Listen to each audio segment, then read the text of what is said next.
Hey guys, how's it going? Here it is, mid-May. Here's the reed saw. It survived hopper stock, which is cool.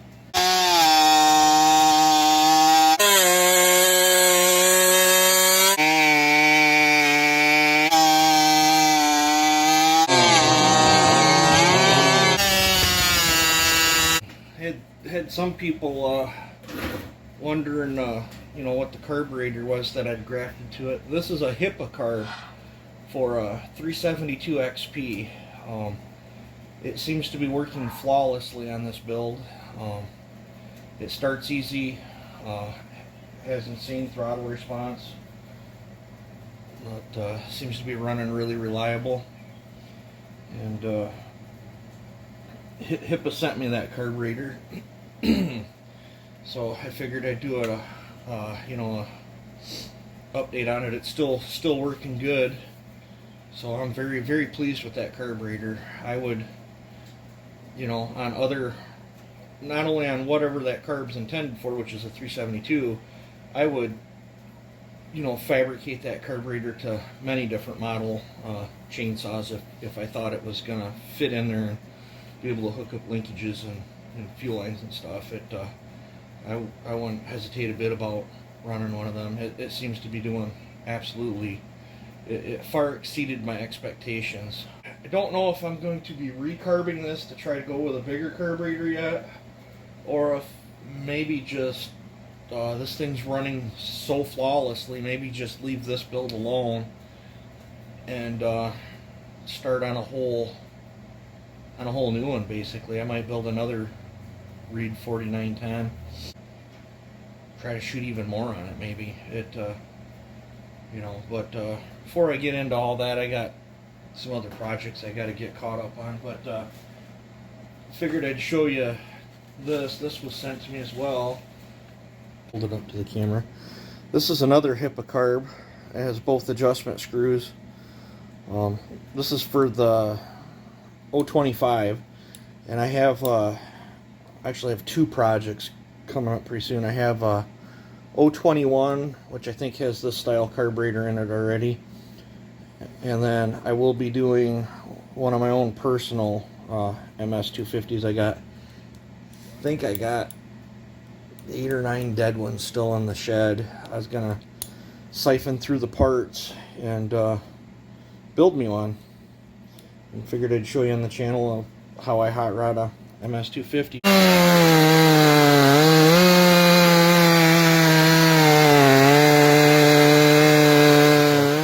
This carb feels absolutely great, and if it's anything like that 372 carb, it should run flawless for me too. They also sent me some other stuff too. I accidentally knocked some dirt in my box when I blew off the reed saw, but I'm gonna try their coil too. So it came with this carburetor. Never tried one of their coils, but I'll give it a go. Looks like a fuel line, that's going to be great because almost every one of them MS250s need a fuel line. And I think I'm missing air filter stuff too, so they sent me, got some sawdust on it, but they sent me an air filter too. Looks like oil line, wiring harness, carb gasket, and fuel filter. But yep, so I'm not sure when we'll be getting to the MS250 build, but part of the deal was on I had to make a video on the parts I got from them, which they must not have seen it or something. I've made a couple of videos on that reed saw, but it is what it is. I'll just make another one, ain't no big deal. But I'm really looking forward to running this on that MS250 build. I really think it's going to help a lot, because a lot of them MS250s only have one screw on the carburetor, and I hate that model carburetor. I like to be able to tailor both sides of the parameter. So I really think I mean, for an aftermarket carburetor, this thing feels really good. So, but as I get to that build, I'll keep you guys updated on what I think of that too. But back to the reed saw. That HIPA carbs worked flawlessly for me. I have some other builds coming up in the future. I really wouldn't mind running more of them carburetors on. That's gonna be sweet. And if anyone wondered why I was keeping the amount of cookies down on this, this saw builds crazy heat. Like it's insane. My buddy Grant was there with his temp gun, and we were testing it. And after just four cookies, starting it up, with a little bit of heat where you can touch the fin, and feel the pipe, where it just let a little bit of heat in where it's still touchable, but you can tell it's warm. 4 cookies in the cylinder was when he temped the cylinder, it was over 400 degrees just after 4 cookies. That's how much heat this saw's making that quick. And after seeing that, I'm wondering if that's how I might have cooked melted that other piston down. I think I did 12 cookies, 11 or 12 cookies in a row, and then she acted up and crapped out on me. So yeah, this is I've been in the saw a lot, but I kept it to 3 cookies, between 2 and 3 cookies for everybody. Then it got cooled down, and I was letting anybody run the thing. So if you guys didn't, if you wanted to run it and didn't run it, that's kind of on you guys. That if you were down there, because anybody could have ran this thing. The chain that I was running on it down there is still on it, and that is a nothing special chain. That is literally, well, it could use a touch up now. Must be she's seen some cutting down there. But this chain's just an out of the box steel chain. I didn't touch it or nothing. I wanted people to see the saw, not the chain. I mean, I probably could have knocked the rakers down and touched a file on it, and it would have been a little bit faster. It probably would have been really fast with a race chain on it. Maybe someday. I'd like to get a square grinder, but I don't have the money to buy one of them right now. So I'll just run what comes out of the box or what I can do with a file. But so that's that. I'm really happy it survived it. One of my next big steps for this thing is I'd really like to get it over to Joe's for a dyno run. I'm curious to see what she's pushing. The stack saw did amazing too, which is still another 4910, no pipe, but it's got a stacked filter on it like that. That one got passed around a little bit too, and for anyone that ran these, both the stack saw and the reed saw were running 8-pin rims on them, which anybody knows, the bigger the rim you go, the more torque it robs from your saw. So if that gives you guys any idea how much torque that thing's producing for a little 50cc saw, I'm pretty amazed by it. So that's my take on that. And like I said, if you guys got projects or anything and looking for a viable, runnable option that you can fabricate into your saw, that 372 carb worked flawlessly for this thing that I come up with. I don't see no reason why it wouldn't run on other typical models, of saws. I am running it upside down compared to how I think it would be in a 372, but it's a diaphragm carb. It'll run in any position. It just happened to work for me because I ended up welding I tore apart a junk, I think, weed eater carburetor, and got the tab off it and welded it on, and then bent the linkage all up. And I'm super stoked at how the linkage come out and feels on this thing. There's no binding. Honestly, I think it feels better than a stock linkage. But so that's that.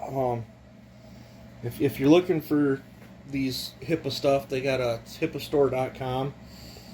I'll see if I can get a link edited in here or something when I post a video.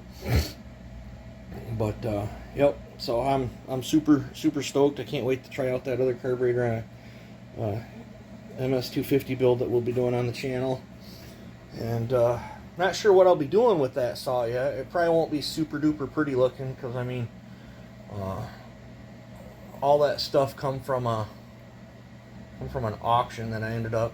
My buddy bought a whole buttload of them things at an auction, and we pieced a bunch of them together.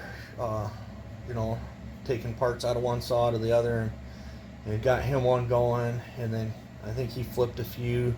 He traded a few off. And then he got tired of working on them, and then I ended up striking a deal with him and got the rest of them off him. And I put a few together and, you know, sent them on down the road to some tree guys. They're great little tree service saws. They're, you know, MS250, ported an MS250 ain't nothing to sneeze at. They wick up very good. And when I do go to do that MS250, I'll give you guys all my tips and tricks and secrets that I do on them. I'll give out my clutch secrets on them, what I like to run on them for spur sprocket and bar and chain combo. I think you guys will like it. I won't say nothing now until I get into the build, and I know exactly where to go to get what parts when we do that build. And we'll build it on the channel, show you how it runs, see what you guys think of it, and then we'll go from there. But I wanted to get this video out, talk a little bit about the HIPA stuff, and then the reed saw, because you know, I had several people ask about it. But I'm glad she survived the trip with the carb ran flawlessly. And those that were wondering what type of fuel I was running on this too, it was that was the recreational fuel that you get out of them big red, you know, pump stations that's, you know, ethanol free. And there was 4 ounces of nitropropane additive that's 50% nitropropane and 50% coolanol to help keep this cooler. That was 4 ounces of that added to a gallon, and then it was mixed 32-to-1 with Technoplate, and that's the only fuel that I was running down there with it. And she started easy. She ran good. I have some other alcohol, different types of fuels and stuff mixed up, but I haven't quite got the formula figured out or the carb settings figured out for it. It's a little temperamental on that stuff, so I didn't want the temperamental. I chose reliability down there, because I wanted everybody to get a chance to play with it. So that's why I did that. Still had some nitro content in it, but nothing crazy. It you know, so wasn't super high percentage. But I was thrilled with the way she performed, and I think a lot of the guys that played with it were too. So, but I'm gonna call it quits here. I'll probably make up another video when I get that 6400 on the bench and get the wheel on it, and I'm gonna get working on that 6400, I think. So you guys have a good one, and take it easy.